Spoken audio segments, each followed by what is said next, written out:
Hello friends, यदि आप सांसारिक दुखों से मुक्ति चाहते हैं तो आप इस कहानी को पूरा सुनिएगा। प्रभु श्री कृष्ण ने गोपियों के साथ बहुत सी लीला की हैं। श्री कृष्ण गोपियों की मटकी फोड़ते और माखन चुराते और गोपियाँ श्री कृष्ण का उल्हाना लेकर यशोदा मैया के पास जाती। ऐसा बहुत बार हुआ। एक बार की बात है कि यशोदा मैया प्रभु श्री कृष्ण के उल्हानों से तंग आकर छड़ी लेकर श्री कृष्ण की ओर दौड़ी। जब प्रभु ने अपनी मैया को क्रोध में देखा तो वह अपना बचाव करने के लिए भागने लगे। भागते भागते श्री कृष्ण एक कुम्हार के पास पहुँचे।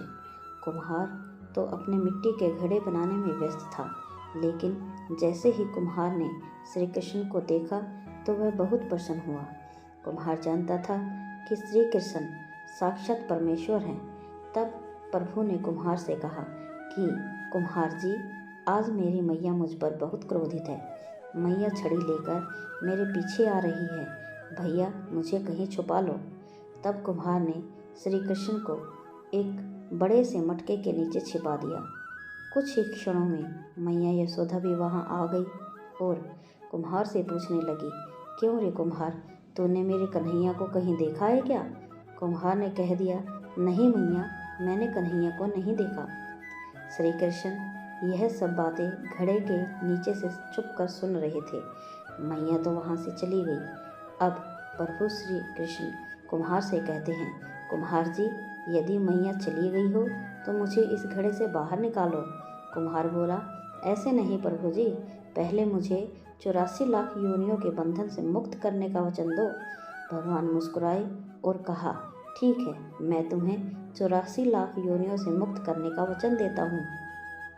अब तो मुझे बाहर निकाल दो।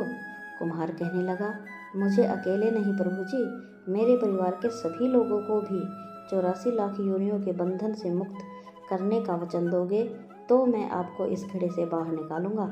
प्रभु जी कहते हैं, चलो ठीक है, उनको भी 84 लाख योनियों के बंधन से मुक्त होने का वचन देता हूँ। अब तो मुझे घड़े से बाहर निकाल दो। अब कुम्हार कहता है, बस प्रभु जी, एक विनती और है, उसे भी पूरा करने का वचन दे दो तो मैं आपको घड़े से बाहर निकाल दूंगा। भगवान बोले, वो भी बता दे, क्या कहना चाहते हो? कुम्हार कहने लगा, प्रभु जी, जिस घड़े के नीचे आप छुपे हो उसकी मिट्टी मेरे बैलों के ऊपर लाद कर लाई गई है। मेरे इन बैलों को भी 84 लाख योनियों के बंधन से मुक्त करने का वचन दो। भगवान ने कुम्हार के प्रेम पर प्रसन्न होकर उन बैलों के भी 84 लाख योनियों से बंधन से मुक्त होने का वचन दे दिया। प्रभु बोले, अब तो तुम्हारी सब इच्छाएं पूरी हो गई, अब तो मुझे घड़े से बाहर निकाल दो। तब कुम्हार कहता है, अभी नहीं भगवान, बस एक और अंतिम इच्छा है, उसे भी पूरा कर दीजिए।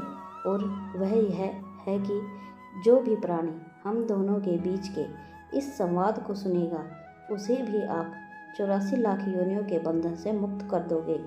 बस यह वचन दे दो, मैं आपको इस घड़े से बाहर निकाल दूंगा। कुम्हार की प्रेम भरी बातों को सुनकर प्रभु श्री कृष्ण बहुत खुश हुए और कुम्हार की इस इच्छा को भी पूरा करने का वचन दे दिया। फिर कुम्हार ने बाल श्री कृष्ण को घड़े के बाहर निकाल दिया, उनके चरणों में साष्टांग प्रणाम किया, प्रभु जी के चरण धोए और चरणामृत लिया। अपनी पूरी झोपड़ी में उस चरणामृत का छिड़काव किया और प्रभु जी के गले लगकर इतना रोए कि प्रभु में ही विलीन हो गए। जरा सोचे, जो बाल श्री कृष्ण 7 कोस लंबे चौड़े गोवर्धन पर्वत को अपनी एक उंगली पर उठा सकते हैं, तो क्या वो एक घड़ा नहीं उठा सकते थे? लेकिन बिना प्रेम रिझे नहीं, नटवर नंद किशोर कोई कितने भी यज्ञ करे, अनुष्ठान करे, कितना भी दान करे, चाहे कितनी भी भक्ति करे, लेकिन जब तक मन में प्राणी मात्र के लिए प्रेम नहीं होगा, प्रभु श्री कृष्ण मिल नहीं सकते।